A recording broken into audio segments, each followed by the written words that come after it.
Welcome to శ్రీఆర్ studios. ఇవాళ మనం ఈ దేశంలో ఒక ముఖ్యమైన రాజకీయ పరిణామం గురించి మాట్లాడుకుందాం.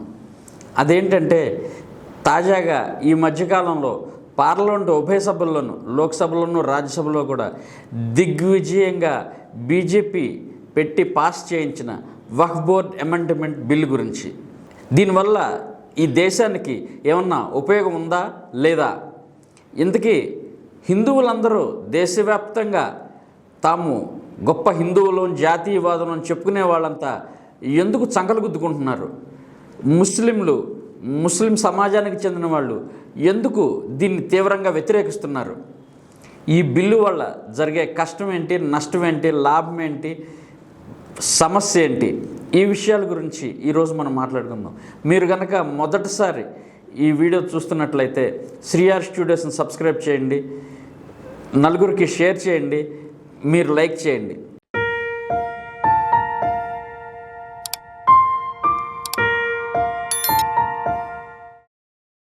భారతీయ జనతా పార్టీ అది పూర్వం భారతీయ జనసంఘంగా ఉండేది. ఆర్ఎస్ఎస్ నుంచి వచ్చిన ఒక రాజకీయ విభాగం అది. దాని మూలమే హిందుత్వం. అంటే హిందూ మతానికి సంబంధించిన బలం మీద ఆధారపడి ఆ పార్టీ పుట్టుక, మనుగడ మొదలుపెట్టారు. అయితే వాజ్పేయి, అద్వానీ లాంటి కాస్త లిబరల్ నాయకులు ఉండటం వల్ల కొంతకాలం పాటు అది అంతగా ప్రజల్లోకి చొచ్చుకుపోలేదు. ఎందుకంటే దానికంటూ ప్రత్యేకంగా గొప్ప సిద్ధాంతాలంటూ ఏమీ లేవు. కేవలం మతం ఒక్కటే దాని ప్రాతిపదిక, హిందుత్వం అని. అయితే ఈ దేశం కొన్ని వందల సంవత్సరాలుగా భిన్నత్వంలో ఏకత్వం, అన్ని మతాలను తనలో కలుపుకుంది, అన్ని జాతుల్ని మిళితం చేసుకుంది, అన్ని సంస్కృతుల్ని తనవుగా చేసుకుంది. ఒక సమైక్య భారతంగా, అఖండ భారతంగా ప్రజలందరూ సోదర భావంతో కలిసిమెలిసి సంతోషంగా, సామరస్యంగా, సుహృద్భావంగా జీవిస్తూ వచ్చారు. ఈ పరిస్థితుల్లో అద్వానీ దేశవ్యాప్తంగా రథయాత్ర నిర్వహించారు. తర్వాత బాబ్రీ మసీదు విధ్వంసం చేశారు. తద్వారా అప్పటి నుంచి కొంచెం దేశవ్యాప్తంగా కొంత చీలిక తీసుకురావటం మొదలుపెట్టారు. ఒక విధమైన అజ్ఞానం అనండి, మూర్ఖత్వం అనండి, తెలియనితనం అనండి, దాంతో కొట్టుమిట్టాడేవారు. లేదా ఒక రకంగా ఒక పాకిస్తాన్ దాడులు కానీ, ఇంకా కాస్త ముస్లిం డామినేషన్ ఉన్న ప్రాంతాల్లో కొంత భయభ్రాంతులకు గురైన ఒక మైనార్టీ కొంతమంది ప్రజలు కానివ్వండి, వీళ్ళందరూ మొట్టమొదటి బీజేపీ మద్దతుదారులుగా బయలుదేరారు. అయితే మనందరికీ తెలుసు, పార్లమెంట్ ఎన్నికల్లో భారతీయ జనతా పార్టీకి జాతీయ స్థాయిలో వచ్చినవి 2 సీట్లు. ఆ సమయంలో ఒక ప్రాంతీయ పార్టీ అయిన తెలుగుదేశం పార్టీయే 38 సీట్లు గెలిచి దేశంలో అతిపెద్ద ప్రతిపక్షంగా కాంగ్రెస్ పార్టీకి ఎదురు నిలిచింది పార్లమెంట్లో. అలాంటి స్థితి నుంచి అద్వానీ ఆ పార్టీని అభివృద్ధి చేశారు. తర్వాత మోడీ ఎలా పార్టీని కైవసం చేసుకున్నారో, మోడీ, అమిత్ షా ద్వయం బీజేపీని ఈ దేశంలో ఒక అత్యంత బలీయమైన శక్తిగా తీర్చిదిద్దడానికి ఎలాంటి ఎత్తులు, వ్యూహాలు, ప్రణాళికలు అమలు చేశారో మనందరికీ తెలుసు. ఇదంతా ఒక ఎత్తు, రాజకీయాల్లో భాగం. సరే, వారి రాజకీయ విధానం అది అని మనం సరిపెట్టుకోవచ్చు. కానీ ఎంతకాలం సాగుతుంది? ప్రజల్ని కులం పేరుతో, మతం పేరుతో, ప్రాంతం పేరుతో, భాష పేరుతో, కుచితమైన భావాలతో ప్రజల్ని ఎక్కువ కాలం పాటు ప్రభావితం చేయలేరు. ఎప్పటికైనా సరే విశాలమైన భావాలు, ప్రజలందరికీ కూడా ఉపయోగపడే విధానాలు మాత్రమే రాజకీయ నాయకులకు కానీ, పార్టీలకు కానీ శాశ్వతమైన మనుగడనిస్తాయి. ఎన్నో ఊహించుకున్నారు. 2024 ఎన్నికల్లో భారతీయ జనతా పార్టీ మరోసారి, అంటే మూడోసారి తన సొంత బలంతో మంచి మెజార్టీ సాధించి అధికారం సాధిస్తుందని అనుకున్న ఆశలన్నీ ఎడాసలయ్యాయి. ఉన్న 303 సీట్ల నుంచి 240 సీట్లకి, అంటే 63 సీట్లు తగ్గిపోయి ఓడిపోయింది. ఇది ఏ నేపథ్యంలో జరిగిందో మీరు ఒకసారి గుర్తు చేసుకుంటే, మేలో ఎన్నికలు జరగాల్సిన టైంలో జాన్యువరిలో 2024 జాన్యువరిలో అయోధ్యలో రామ జన్మభూమి అని చెప్పి చాలా కాలంగా రగిలిస్తూ వచ్చిన ఒక చిచ్చుని దేవాలయాన్ని నిర్మాణం పూర్తి చేసి బాలరాముడి విగ్రహాన్ని ప్రతిష్ఠించి ప్రారంభోత్సవం కూడా చేశారు.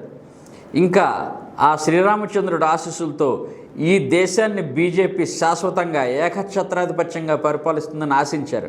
అయితే ఏం జరిగింది?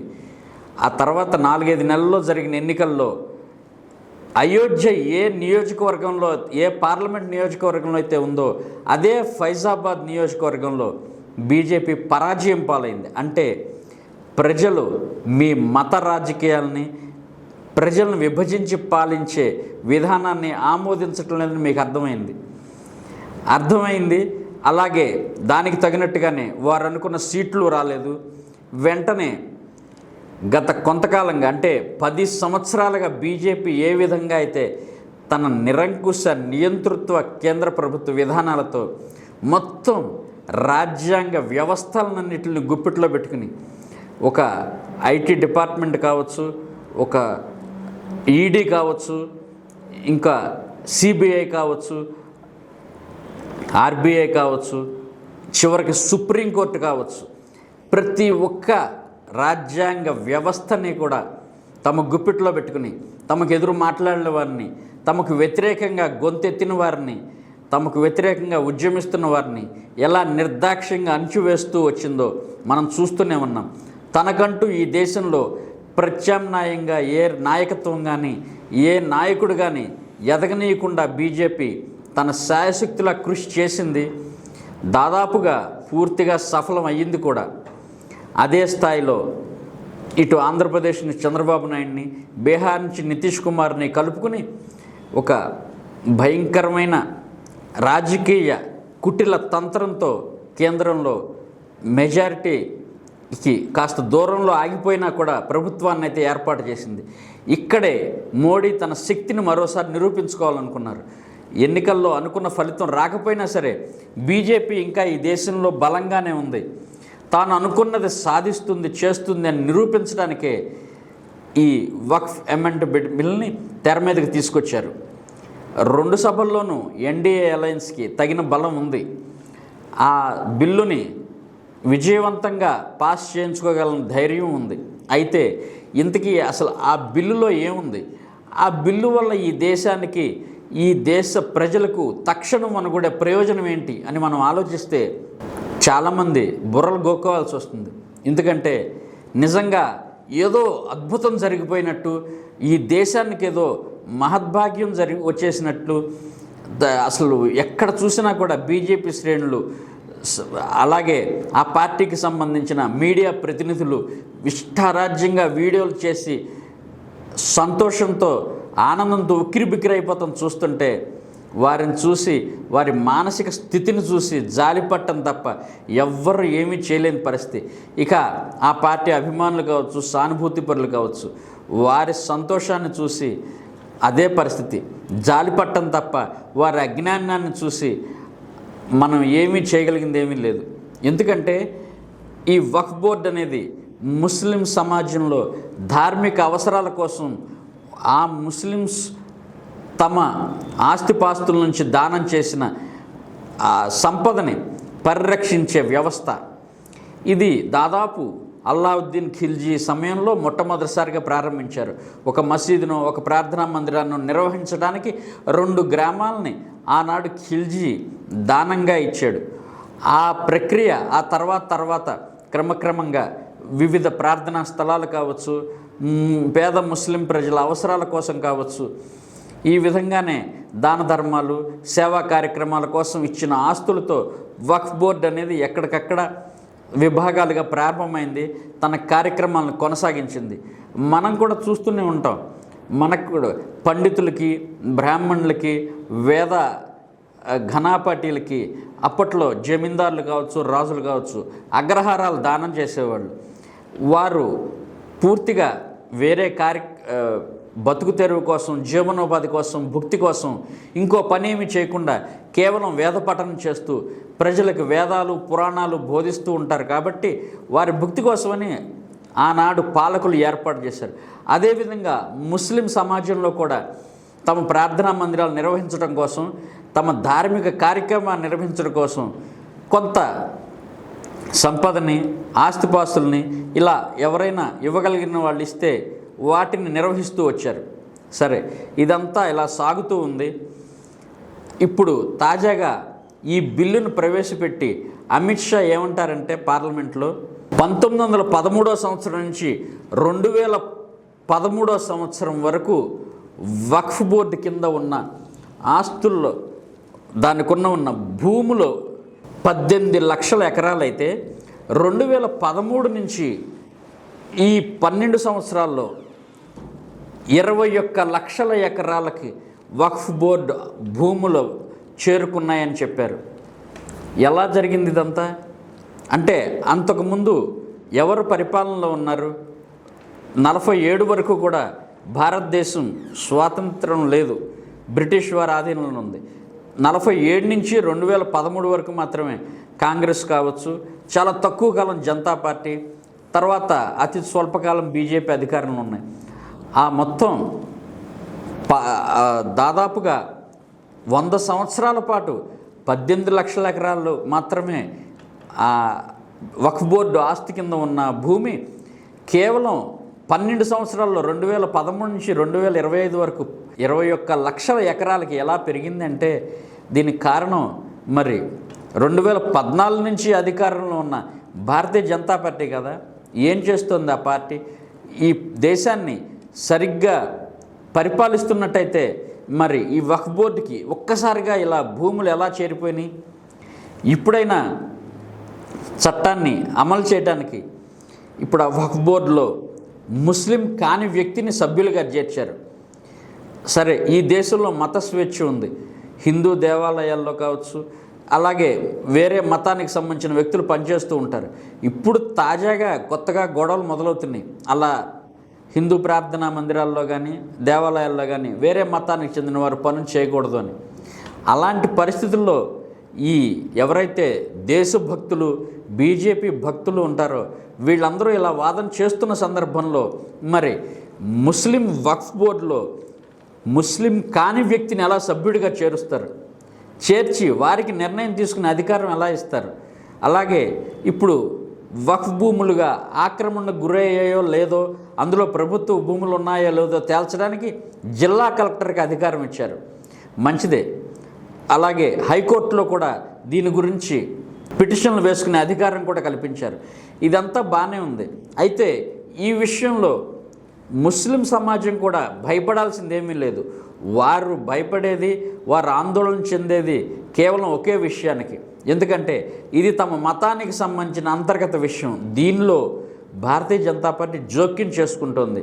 గత 100 సంవత్సరాలుగా సాగుతున్న ఒక సంప్రదాయంలో బీజేపీ అనవసరంగా తను వేలు పెట్టి తమ అధికారాన్ని, విశ్వాసాలని, నమ్మకాలని ఆటంకపరుస్తోంది అనేది వాళ్ళ భావన. ఈ విషయానికి ఈ దేశంలో ఉన్న 78% ఉన్న హిందువులు, 14% ఉన్న ముస్లింలు ఎవరికి భయపడాలి? ఎవరికి భయపడుతున్నారు? ఎవరు అభద్రతా భావంతో వణికిపోతున్నారు అని బీజేపీ జెండాలు పట్టుకుని రోడ్ల మీద ఊరేగుతోంది. భయపడాల్సిన పరిస్థితి ఉందా?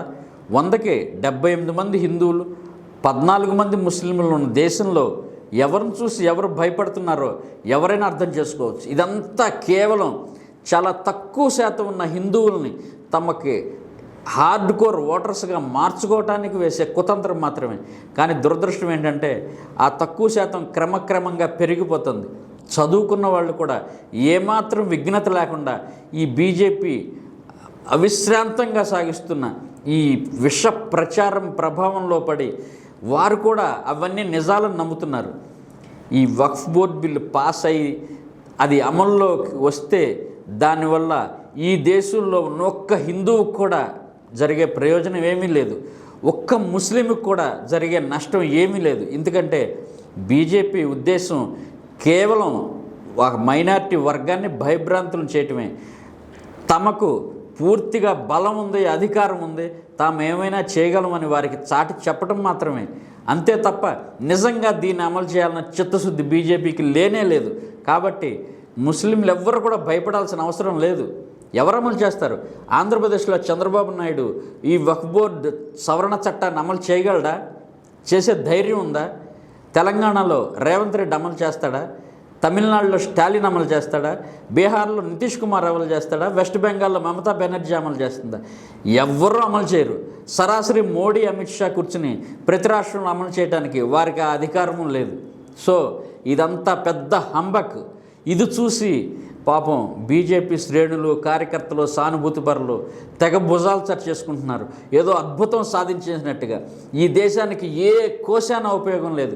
ఈ దేశ ప్రజలకి ఏ మాత్రం ఉపయోగం లేని ఇలాంటి చట్టాన్ని ఊరికే ప్రజల ముందు షో చేయటం కోసం పార్లమెంట్ ఉభయ సభలను ఉపయోగించుకుని జనాన్ని రెచ్చగొట్టి వారి మధ్యలో విభజనను మరింత పెంచి, విద్వేషాలను మరింత పెంచి, వర్గాలుగా విభజించి ఓటర్లుగా మార్చుకుని తమ అధికారాన్ని సుస్థిరం చేసుకోవడానికే తప్ప ఏమాత్రం ప్రజా ప్రయోజనాల కోసం ఈ చట్టం చేయలేదు, అమలు చెయ్యరు అనేది 100% నిజం. సో ఇదే వక్ఫ్ బోర్డు గురించి ఈరోజు మనం మాట్లాడుకునే టాపిక్. మీకు గనక ఈ టాపిక్ నచ్చినట్లయితే తప్పకుండా శ్రీఆర్ స్టూడియోస్ సబ్స్క్రైబ్ చేయండి, నలుగురికి షేర్ చేయండి. మీకు నచ్చితే తప్పకుండా లైక్ చేయండి. Thank you.